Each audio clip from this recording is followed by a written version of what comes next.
Hi. So, one day prior to Christmas Eve, this 23rd December, and I was just thinking, it's been what? June 10th, 2018 is when I launched my YouTube channel. It's been what, 100 and almost 107 dishes over the last 4.5 years. There's one dish I haven't made so far. I love it. I have not made mutton biryani. I have made chicken biryani, but chicken biryani is not really what I call a Mughlai. Actually, Mughlai is not the right word. It's not a medieval period dish. Chicken biryani came, much later, right? Mutton biryani is what I call the medieval India's period dish, and that is I have made various types of mutton, but I have not made biryani. And there was kind of a psychological barrier to making that biryani. Would I make it the way it should be? So I researched a lot. I talked to a lot of chefs, a lot of family friends, parents or mother, and I figured out that I'm going to cook mutton biryani for this Christmas Eve. Now let me tell you about this biryani, right? So biryani is always gosht, right? It's nothing to do with chicken. Chicken is not a biryani, okay? And when it comes to gosht biryani, and after speaking to all the experts, chefs, and everyone else that I did, there are three types of biryani, right? We all know that there's a Lucknowi dum biryani, there is the Hyderabadi kachi biryani as they call it, or the Kolkata biryani. The Kolkata biryani came way later, so the debate is which is the original, Lucknowi or Hyderabadi. For me, it's Lucknowi, which is the original biryani. And I know there's reference opinion, so let's keep that aside. The most important thing that I learned about the biryani is the spices. So we'll take you through the spices, and I have kind of talked to a lot of people before picking up what's the best amongst everyone is saying. So we're going to take through the spices. The last important point around biryani that I learned is the story behind biryani being a common man's food. It's not considered to be a king's meal. It's a common man's meal, and how it became what it came to now as a biryani we know it is a story that I learned, which I'm going to share with you. Alright, so here's the story, and it really depends on whom you talk to, Agra or Hyderabad or Lucknow, that the monuments which are being built, be it the Taj or Charminar or the Imambara in Lucknow, were built by a lot of laborers, and the laborers would eat in the morning, and they would make the food for the laborers was a big pot of rice with meat, spices cooked together. They will have that meal and work for the day. And the story goes, the emperor was passing by and got the good smell, and he said, I want to eat that, what they're eating. That's really smelling very nice. So in culinary parlance or culinary terminology, biryani is one of those dishes that went from diwane-am to diwane-khas, which means from the common man's kitchen to the royal kitchen. And that's an interesting kind of story I heard when I was kind of talking to people about biryani and the various types of biryani. So the key to making biryani is the spices. So let me take you through the spices now. Alright, so now let me take you through the spices. And I've spoken to many people and took what is the best among, or the most common minimum amongst them, because I think that would add to the flavor the best, right? So let me take you through the ingredients. See if you can come here. This is going to be the dry powder spices. So I've got 2 Mathania red chili. You can take Degi, Kashmiri, Baydgee, doesn't matter. I've taken 2. And this quantity is for 2.5 kati, which is in rough number about 1.5 kilograms of mutton.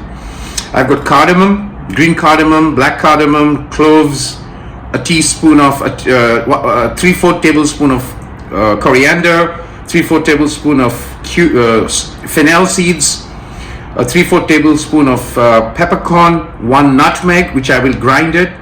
I've got mace or Javitri, 3/4 tablespoon, and I've got cumin, 3/4 tablespoon, and 2 bay leaves, 1.5 inch of cinnamon. So this will go into a powder. I'll grind them into a powder. That'll be the dry powder that will go in, and the wetness that will come, or the wet marinade that will come, would be the ginger and garlic paste, right? And I'm going to basically marinate it overnight with a little bit of yogurt and cook the biryani in the morning. Friends are coming over for Christmas Eve lunch tomorrow, so that's what's going to be served. right? So marinate overnight to be cooked in the morning. Hi, so this is the marination time, and I'm going to marinate this overnight. And this is how it was done traditionally. You know why? Because remember, the laborers would eat around, or the workers, I hate using the word labor, the workers would eat at 6 o'clock in the morning, right?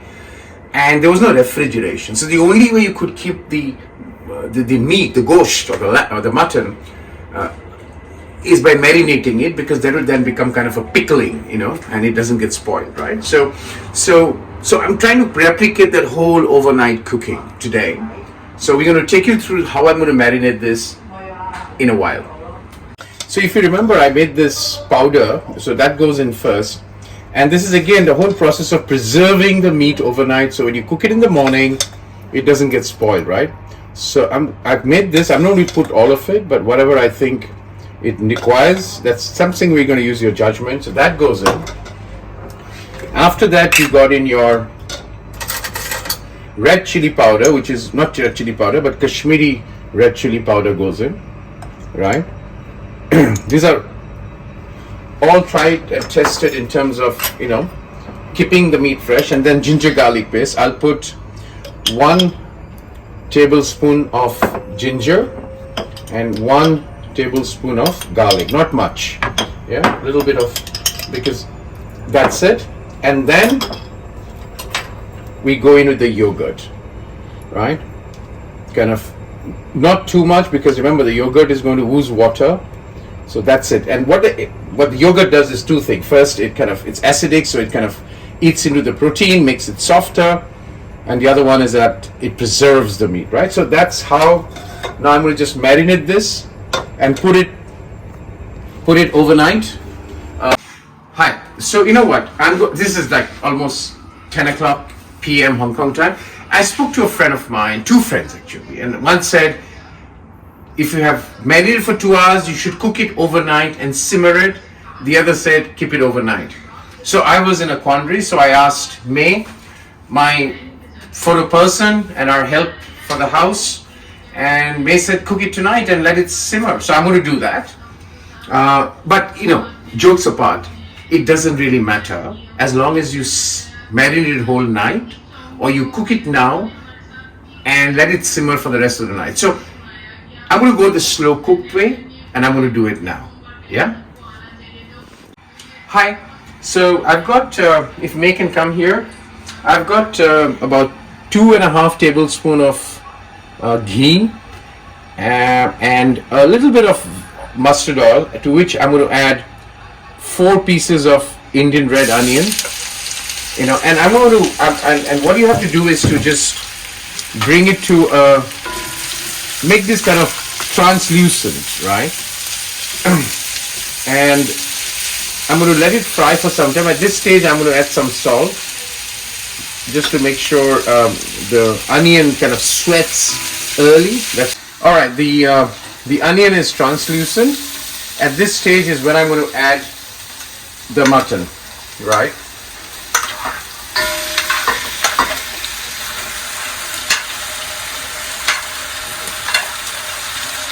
I'm going to add the mutton, and this is where the start of the biryani happens. Hi, so if May can come here, I'm going to kind of fry this for about 10 minutes or 15 minutes, and then this is going to go into a slow simmer for about 1 hour, which takes me to about 11 p.m. Hong Kong time, when I'll switch it off and just let it cook. And I'll put it in the oven and let it cook for about the overnight at 60 degrees. All right, you know what? I'm cooking tonight, so it's going to simmer. But one thing that I have to add now is this, which is mint leaf. This is something that I kind of told that this is what makes the mutton biryani the way it is, right? So this goes in the mutton biryani, and this is going to simmer whole night. If you can come here and show, and in the morning it's all done. So there you go, perfect biryani to be made tomorrow morning, simmering whole night rather than marinating whole night. So this has been cooked overnight. I switched off the flame somewhere in the midnight.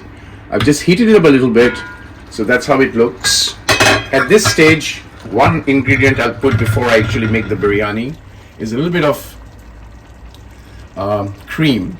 Now this in the traditional days used to be malai, which is really high density, high calorie fat, if you will, gives the strength to the workers.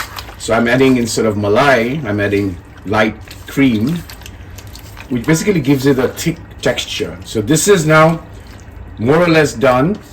Hi, so now is the time to make the rice. I'm still in my overnight wear. So I've got this bag. I hate, and actually Yash hates, so I hate it now as well. You know, put the cardamom, black cardamom, green cardamom, cloves, cinnamon in the biryani rice, right?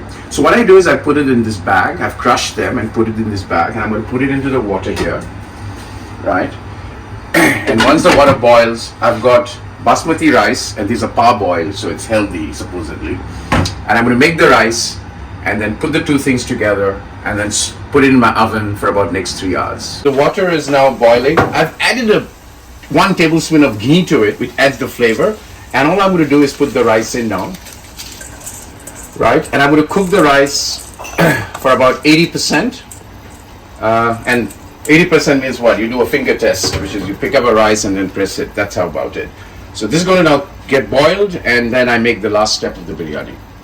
So this is where the Diwane khas aspect came into the biryani, which is really where, you know, they put the saffron and everything else. So this is where I'm going to put a bit of saffron, right? And remember, saffron is very hot, right? I'm going to put a little bit of ghee. So this is where, you know, it becomes the royal thing. And then I'm going to put a little bit of cream, hot water, so that they all kind of mix together. And this is what I'm going to put on top of the rice, or the biryani, that you generally see the color that happens in the biryani, right? So this is going to be there just before I put it in the oven. I'm going to add this. So this is where biryani becomes from the royal kitchen. So the rice is cooked now. It's kind of 75% cooked. I have put it in the colander, drained the water. All I'm going to do is just remove this and put the rice in there,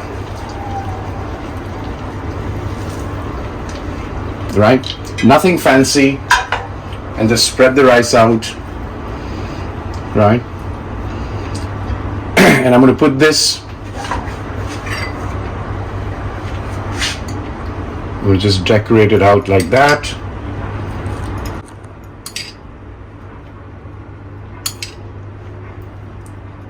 This is the saffron, the cream.